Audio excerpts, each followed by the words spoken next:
नमस्ते बच्चों, मैं Trupti Sanghani Saraswati Group of Education में आप सभी का स्वागत करती हूँ। बच्चों, पिछले क्लास में हमने इकाई 1 से 3 का पुनरावर्तन किया था। आज हम इस क्लास में इकाई 4, 5 और 8 का पुनरावर्तन करेंगे। उससे पहले पिछले क्लास में हमने जो अभ्यास किया उसको थोड़ा याद कर ले, यानी कि रिवीजन के अंदर भी रिवीजन कर ले। ठीक है, चलो पहला चित्रपाठ यानी कि पहली इकाई चित्र के संग संग। वहां पर हमने देखा था कि एक साइकिल की दुकान वाला साइकिल के टायर में पंप से हवा भर रहा है। उसकी दुकान के धंधे पर एक तोता बैठा हुआ है। उसकी दुकान के पास ही गुब्बारे वाला रंग बिरंगी गुब्बारे बेचने जा रहा है। कुंजड़ीर सब्जियां बेचने जा रही है। रास्ते के किनारे पर एक मोची बैठा हुआ है जो ग्राहक की प्रतीक्षा कर रहा है। उसके पास एक कुत्ता लेटा हुआ है जो आराम कर रहा है। सड़क पर एक मोटरसाइकिल वाला अपनी मोटरसाइकिल पर बैठकर जा रहा है। उसके पीछे एक रिक्शा जा रहा है जिसमें एक ही यात्री है, यानी कि एक ही इंसान बैठा हुआ है। उसके पीछे तो मोटर कार जा रही है। अब दूसरे दृश्य में क्या होता है? एक दुर्घटना घटित होती है। अधिक हवा टायर में भरने से कारण टायर फट जाता है। उसके धमाके की आवाज से पास के सभी पर रहने वाले लोगों पर उसकी असर होती है, यानी कि कुंजड़ी की टोकरी उसके हाथ से छूट जाती है और सारी सब्जियां बिखर जाती है। गुब्बारे वाले के गुब्बारे हवा में उड़ने लगते हैं और मोची डर के मारे गिर पड़ता है और उसका सारा सामान बिखर जाता है। कुत्ता उठकर दौड़ने लगता है। मोटरसाइकिल वाला मोटरसाइकिल टर्न करने जा रहा है और अचानक से रुक जाता है। उसके पीछे रिक्शा टकरा जाता है और उसके बाद मोटर कार टकरा जाती है। तो यहाँ एक दुर्घटना घटित हुई। कैसे? टायर में अधिक हवा भरने से। अब बात करते हैं इकाई नंबर 2। तब याद तुम्हारी आती है। यहाँ एक कविता है। यहाँ पर यह बताया गया है कि वर्षा ऋतु होने पर प्रकृति एकदम खिल उठती है और ये सारे मनोहर दृश्य देखकर, यानी कि सुंदर लुभावने दृश्य देखकर हमें ईश्वर की याद आ जाती है। सुबह सुबह क्या होता है? चिड़िया गुनगुनाने लगती है, आसमान में उड़ने लगती है। कलिया अपनी पंखुड़ियां फैलाकर खेलने लगती है। ऐसा लग रहा है मानो वो दुनिया पर मुस्कुरा रही है और उसके अंदर छिपी हुई खुशबू की लहरें बाहर फैल जाती है, जिससे वातावरण और भी महक उठता है। फिर क्या होता है? बारिश की बूंदें झमझम गिरती है, बिजली चमकने लगती है और ठंडी ठंडी हवा अपने साथ मस्ती ढोकर लाती है। हे जग के सिरजनहार प्रभु, तब याद तुम्हारी आती है, क्योंकि वन बागों और वनों में हरियाली छा जाती है। वर्षा के कारण पेड़ों पर और पौधों पर लगी हुई सारी मिट्टी धुल जाती है, इसलिए वो और भी सुंदर लगने लगती है। हे जग के सिरजनहार प्रभु, ये सारा दृश्य देखकर हमें आपकी याद आ जाती है। अब बात करते हैं इकाई नंबर 3, कुत्ते की वफादारी। यहाँ पर लाखा बंजारा कुत्ते की वफादारी से बहुत प्रसन्न था, लेकिन एक दिन बिना सोचे समझे ही वो कुत्ते पर प्रहार कर देता है और कुत्ता मर जाता है। तब उसे बहुत पछतावा होता है, क्योंकि उसने धरोहर पर यानी कि अमानत के तौर पर उस कुत्ते को सेठ के पास रखा था, लेकिन कुत्ते ने चोरी का सारा माल सेठ को वापस दिला दिया। इसलिए सेठ प्रसन्न होकर उसे मुक्त कर देते हैं। लेकिन यह बात बंजारे को पता नहीं होती और वह बिना सोचे समझे ही उस पर टूट पड़ता है। तो यह तो बात हुई इकाई 1 से 3 की। अब हम इस तास में इकाई 4, 5 और 8 का अभ्यास करेंगे। तो चलो पहले देखते हैं इकाई नंबर 4, कथनी और करनी। यहाँ पर बताया गया है कि प्रत्येक इंसान दोहरा कामकाज करता है। कैसे? वो कहता कुछ और है और करता कुछ और है। उसकी कथनी और करनी में अंतर होता है। ऐसे व्यक्ति समाज में मान सम्मान बिल्कुल नहीं पाते, ना ही कोई उसकी इज्जत होती है। यहाँ पर बहुत सारे उदाहरण दिए गए हैं। पहले बात करें तो एक सज्जन व्यक्ति ने देखा कि पार्क में बहुत जगह है, लोग यहाँ पर आते रहते हैं, क्यों नहीं यहाँ पर पेड़ पौधे लगाए जाए। वो वहाँ पर पौधे लगाता है, वक्त आने पर उसमें फूल निकल आते हैं। तब उस सज्जन ने सोचा कि क्यों ना यहाँ पर एक तख्ती लगा दी जाए, क्योंकि पार्क में तो बहुत सारे लोग आएंगे और बिना सोचे समझे और बिना उपयोग के यह फूल तोड़ लेंगे। इससे अच्छा यहाँ पर एक तख्ती लगा दी जाए और लिख दिया जाए कि यहाँ पर फूल तोड़ना मना है, तो कोई भी इंसान यहाँ से फूल नहीं तोड़ेगा। एक दिन वह सज्जन स्वयं बहुत सुबह सुबह उसी पार्क में से फूल तोड़ते हैं। तब वहां से गुजरने वाले लोग, वहां टहलने आए हुए लोग उसे देख लेते हैं। तब वो माँ से बताते हैं कि मैं तो पूजा के लिए इस फूल को तोड़ रहा हूँ। यह बात हुई कि लोग कहते कुछ और है और करते कुछ और है। जो दूसरों के लिए नियम बनाए हैं वो खुद के लिए इस्तेमाल नहीं करते। अब बात करते हैं दूसरे उदाहरण की। बस कंडक्टर है, वो एक इंसान को डांटता है क्योंकि वो धूम्रपान कर रहा था। तब उसने बताया कि महाशय देखिए, यहाँ पर धूम्रपान करना वर्जित है, यानी कि निषेध है। और वही कंडक्टर ड्राइवर के केबिन में जाकर दोनों साथ में धूम्रपान करते, यानी कि सिगरेट पीते। तब एक दूसरे महाशय तख्ती पर इशारा करते हुए कहते हैं कि देखिए यहाँ पर क्या लिखा हुआ है। तब कंडक्टर अपना बचाव करते हुए कहता है कि यह तो यात्रियों के लिए निषेध है, हमारे लिए नहीं है। यहाँ पर भी वही बात हुई, जो नियम यात्रियों को लागू होता है, क्यों वो नियम कंडक्टर और ड्राइवर के लिए नहीं होता? वही होता है, लेकिन करनी और कथनी में अंतर दिखाई देता है। अब तीसरी उदाहरण देखते हैं कि दुकानदार ने एक नियम बनाया हुआ था कि दुकान के सामने कोई भी इंसान कुछ भी खरीदने क्यों ना आए, लेकिन वहां पर उसको स्कूटर पार्क करना निषेध है। उसे तो अपना स्कूटर पार्क करने की जगह पर ही छोड़ना है। तभी एक ग्राहक दुकान में आता है और दुकान के सामने ही स्कूटर पार्क करता है। तब वह दुकानदार उसको डांटता है कि यहाँ पर पार्क करना निषेध है।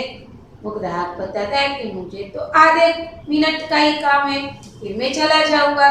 फिर भी वो दुकानदार उसे मना करता है और उसे वहां पर स्कूटर पार्क करने की जगह पर पार्क करने के लिए कहता है। उसी वक्त उसका बेटा आता है और वह बीचों बीच सड़क के सामने स्कूटर पार्क कर देता है। तब वो ग्राहक उससे कहता है कि अभी तो आप मेरे को मना कर रहे थे, इसको क्यों नहीं कहा? तब दुकानदार कहता है कि यह तो मेरा बेटा है। देखिए, जो चीज सड़क के बीचों बीच रखने के लिए दूसरों को मना करता है, वही चीज अपने बेटे के लिए निषेध नहीं है। यहाँ पर भी कथनी और करनी में अंतर दिखाई दे रहा है। अब आगे एक उदाहरण दिया गया है कि एक किराएदार के वहां मालिक 4 महीने का किराया लेने आए थे। तब उस किराएदार के घर पर उसका एक मेहमान भी आया हुआ था। जब दरवाजा खटखटाया तब किराएदार ने खिड़की से बाहर देखा कि यहाँ पर मालिक आया हुआ है। तब उसने अपने बेटे से कहा कि जाकर कह दो कि पापा घर पर नहीं है। तब उसका बेचारा बच्चा, वो तो निर्दोष होता है, उसको कुछ पता नहीं चलता, वो मकान मालिक से कहता है कि पापा ने कहा है कि वो घर पर नहीं है। यहाँ पर उसको शर्मिंदा होना पड़ता है क्योंकि उसके घर पर आए हुए सज्जन यानी कि वो मेहमान भी हंस पड़ता है। अब एक दादाजी ने अपने पोते को समझाया था कि हमें अपना कार्य ढंग से करना चाहिए, लेकिन वही दादाजी जब बिजली का बिल भरने जाते हैं तब गलत तरीके से करते हैं। उसने देखा कि यहाँ पर तो बड़ी लंबी लाइन है। तब उसने देखा कि कोई उसका परिचित व्यक्ति खिड़की के पास ही खड़ा है, यानी कि बिल भरने की जो खिड़की है वहीं पर खड़ा है। तब वो उसके पास जाकर कहते हैं कि बेटा, तुम यह बिल और पैसे तो घर पर ही भूल गए थे, इसे ले लो और भर दो।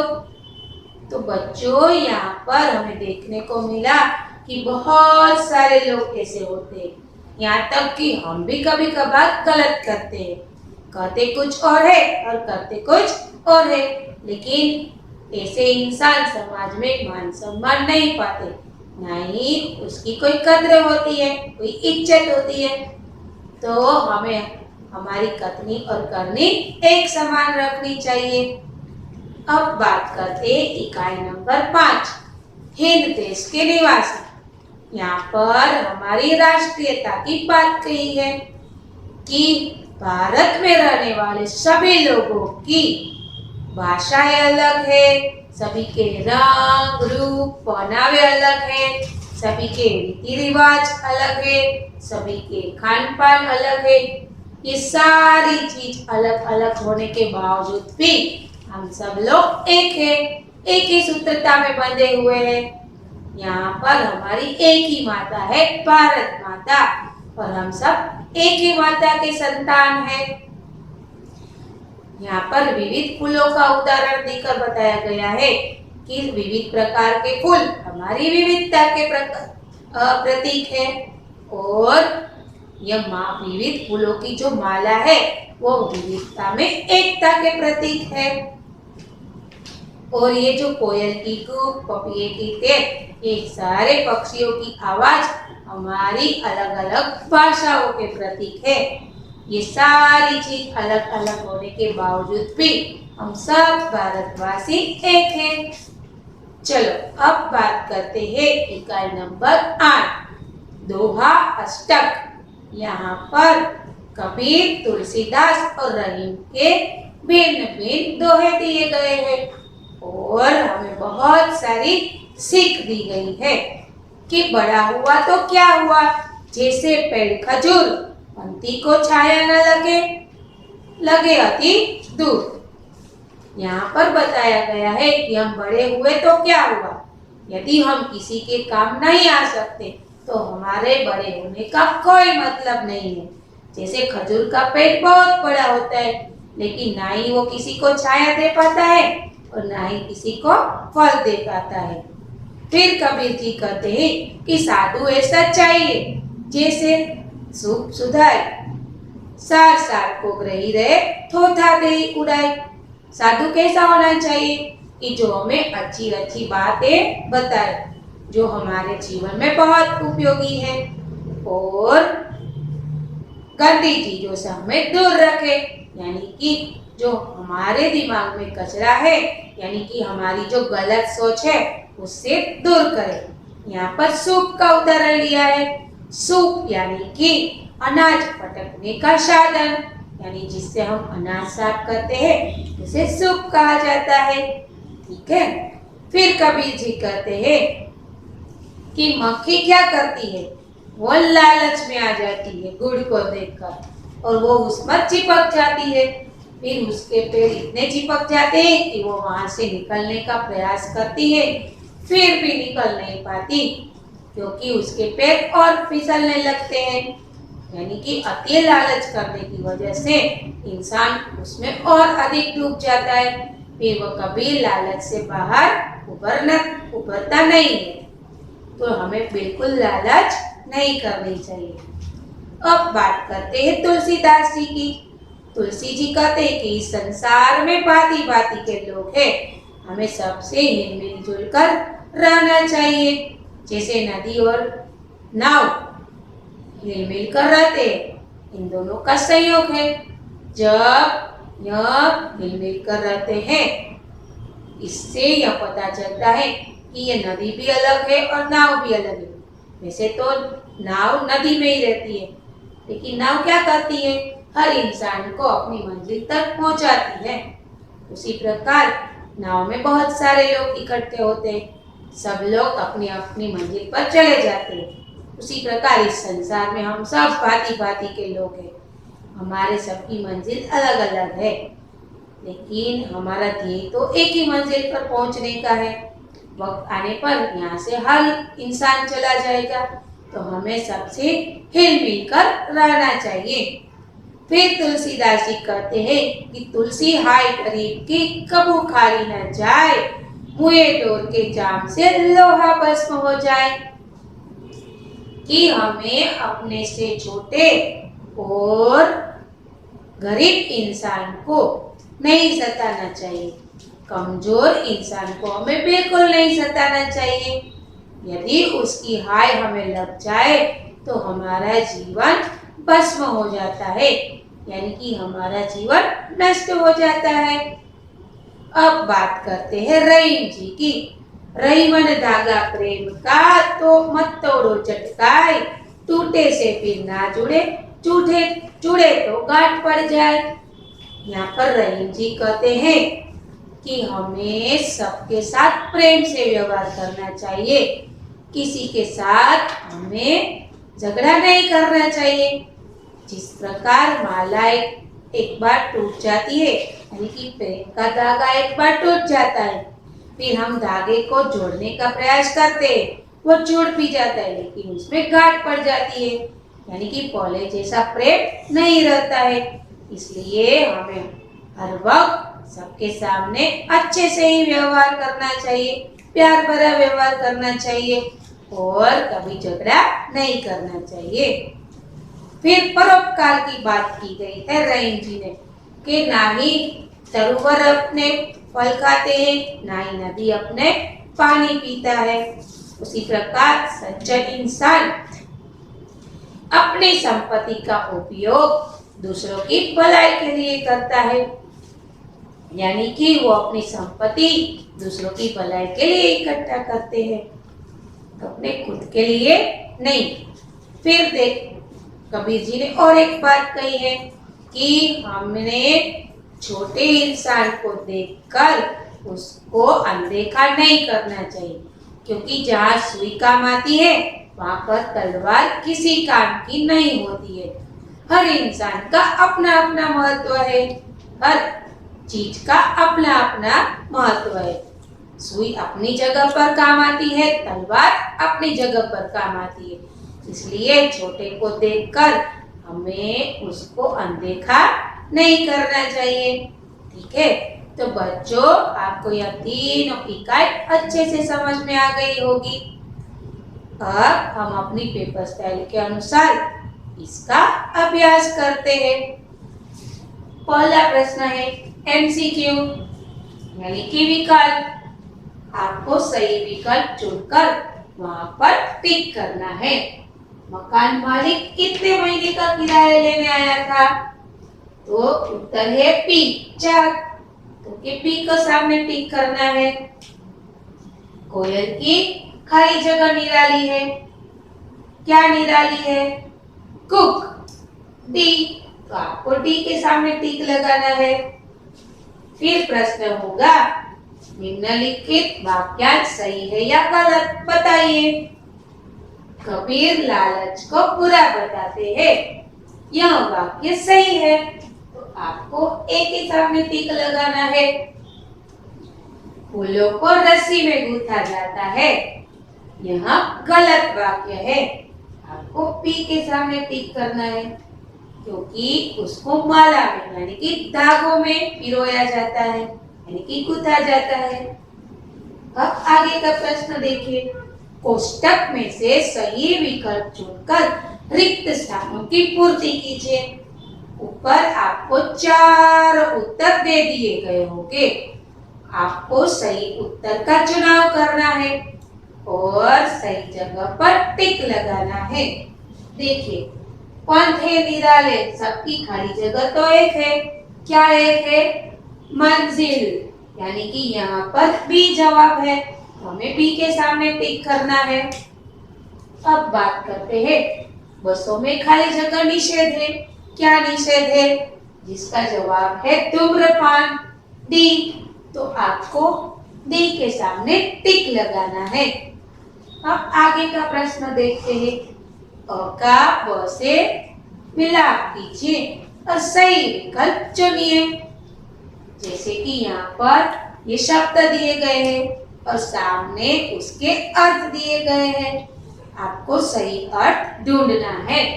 जैसे कि श्रेष्ठ, उसका उत्तर है सी। उत्तम, फिर है किराया, जिसका उत्तर है ए। भाड़ा, तीसरा है प्रतीक्षा, जिसका उत्तर है बी। इंतजार, आप देखते हैं 7 के सामने क्या है? सी। तो यहाँ पर देखते हैं 7 के सामने सी है, नहीं है, यही से गलत पता चल गया। यहाँ पर देखते हैं 7 के सामने सी है, नहीं है। अब यहाँ पर देखते हैं 7 के सामने सी है, हाँ है। 8 के सामने ए है, हाँ जी है। 9 के सामने बी है, हाँ जी है। इसका मतलब इसी विकल्प सही है। तो आपको सी के सामने टिक लगाना है। अब आगे देखते हैं। निम्नलिखित प्रश्नों के उत्तर एक वाक्य में लिखिए। एक सज्जन ने अपने पोते को सिखाया था कि हमें कोई काम गलत ढंग से नहीं करना चाहिए। अपना काम किसी भी तरीके से करना चाहिए।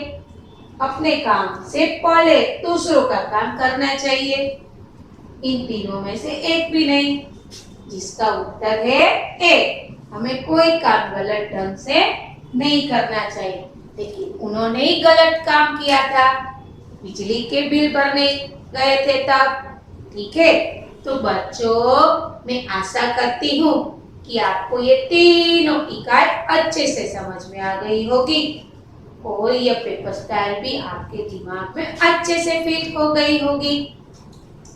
यहाँ पर हमने अपनी 6 इकाई यानी कि 6 इकाई का पुनरावर्तन कर लिया है, यानी कि हमने पूरे सिलेबस को यहाँ पर पूरा कर दिया है।